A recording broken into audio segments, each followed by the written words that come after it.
So eto na nga, may Infinix GT30 Pro na at mas malupit na ngayon ng display, chipset at may built-in gaming trigger pa. Ilalabas na to sa Malaysia at dapat nating tutukan kung kailan to magiging available sa Pilipinas. Pero bago yan, eto ang mga dapat mong malaman sa phone na to.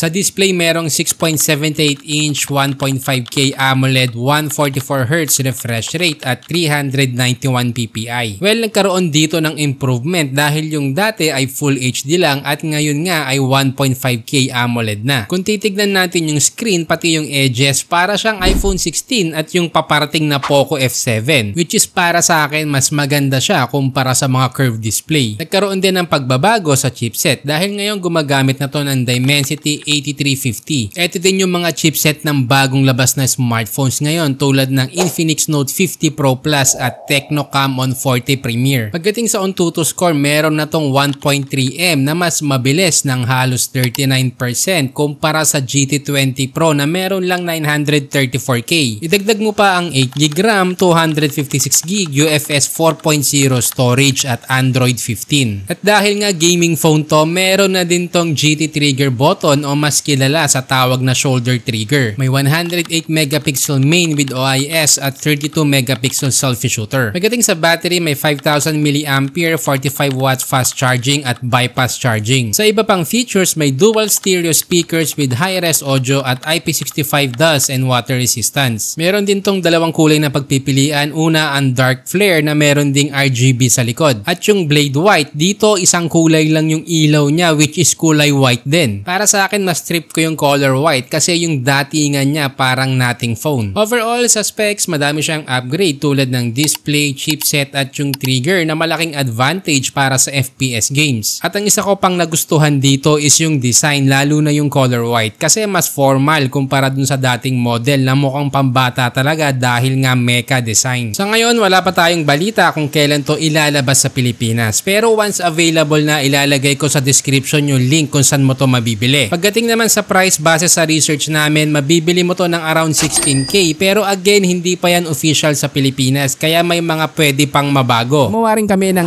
FB group na smartphone tips. Dito, i-guide ka namin para piliin ang best smartphone para sa budget mo. Plus, kami na din ang maghahanap ng discount at trusted store online. Again, exclusive lang to sa mga bumibili online at gusto ng discount. By the way, ginawa ko nga pala ang TechYouKnow dahil sa dami ng smartphones na lumalabas ngayon, napakahirap ng mamili. Kaya dito sa channel, kami mismo ang nagre-research para malaman kung anong device ang pinakasulit para sa budget mo. Pero para makagawa pa kami ng ganitong content, kailangan din namin ng suporta mo kaya huwag kalimutan mag-subscribe, i-like at i-share ang ating video.